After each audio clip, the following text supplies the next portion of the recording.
Voilà, nous nous trouvons ici dans un endroit qui est la seule preuve tangible de la participation de Wallin dans la bataille de Gembloux. La bataille de Gembloux s'est déroulée des 13, 14 et 15 mai 1940. C'était en fait une bataille qui était dans le contexte de ce qu'on a appelé la manœuvre d'Isle, manœuvre prévue avant la guerre déjà. Elle consistait en fait en deux phases. Une première phase était d'envoyer en avant le corps de cavalerie du général Priou pour freiner au maximum les Allemands, le temps que la première armée française, et principalement ici la division marocaine, vienne s'installer en défensive sur la ligne de chemin de fer entre Wavre et Gembloux.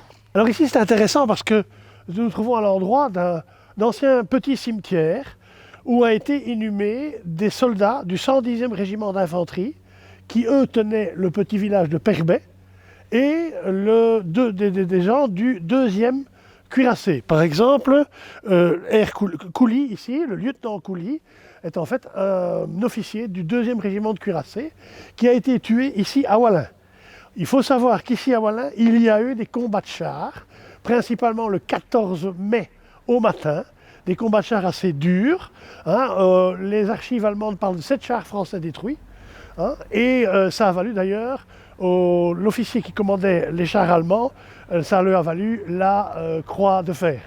C'est intéressant, pourquoi? Parce qu'ici on est vraiment au carrefour entre la première phase de la bataille de Hanu, recul avec le 1er régiment de cuirassés et 2e régiment de cuirassés dont je viens de vous citer un des officiers tués, et le 110e régiment d'infanterie qui lui était en défensive à Perbais.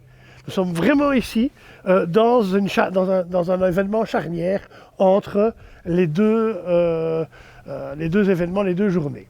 Le cimetière ici va être démantelé fin des années 40, début des années 50, et la plupart des soldats qui étaient enterrés ici vont être exhumés et renvoyés dans leur famille, à leur demande d'ailleurs, en France, dans les différentes communes françaises dont ils étaient d'origine.